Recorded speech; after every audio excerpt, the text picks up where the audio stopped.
34వ కీర్తన 17వ వచనంలో ఈ విధంగా చెప్తూ ఉన్నాడు కీర్తనకారుడు, నీతిమంతులు మొరపెట్టినచో ప్రభువు ఆలించును, సకల విపత్తుల నుండి వారిని కాపాడును. Praise the lord.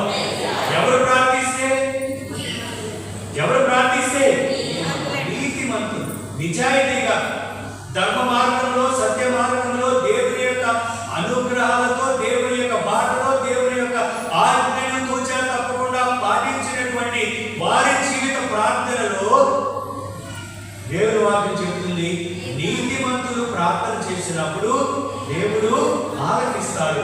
ఆలకించడమే కాకుండా మీ యొక్క విపత్తుల నుండి, మీ యొక్క రోగాల నుండి, మీ యొక్క అనేకమైనటువంటి ఘోర అపాయాల నుండి రక్షిస్తాడని